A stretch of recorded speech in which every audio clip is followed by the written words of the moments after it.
বাংলাদেশের আনডিপ্লোম্যাটিক ইরেশনাল বিহেভিয়ারটা একবার দেখেছেন?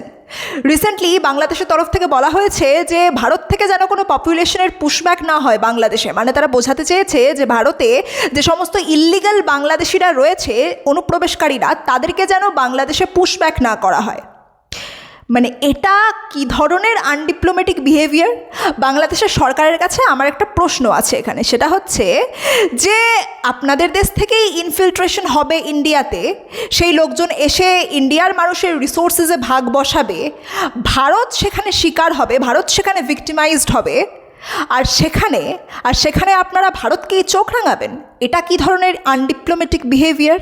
কলকাতা দখল করে নেব, সেভেন সিস্টার্স দখল করে নেব, এই ধরনের কথাবার্তা, সেই সঙ্গে এই সীমান্ত সুরক্ষার ব্যাপারটাকে নিয়ে এত ঝামেলা করা, এই অনুপ্রবেশকারীদের কন্টিনিউয়াস এই যে ইনফিলট্রেশন, এগুলোকে কন্ট্রোল করতে না পারা, বাংলাদেশের এই ব্যাপারগুলো, এইগুলো না পশ্চিমবঙ্গে বিজেপির উইনের পেছনে ভীষণ বড় ভূমিকা পালন করে।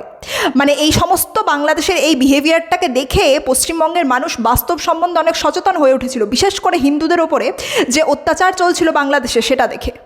তো সেই কারণে এই মুহূর্তে পশ্চিমবঙ্গের মানুষজন একটা বাস্তবসম্মত ডিসিশন নিয়েছে এবং বাংলাদেশকে বলছি, ভারতকে দখল করার দিবাস্বপ্ন ছেড়ে দিন এবং ভারতকে অশান্ত করার চেষ্টাও ছেড়ে দিয়ে নিজের চরকায় তেল দিন। ধন্যবাদ।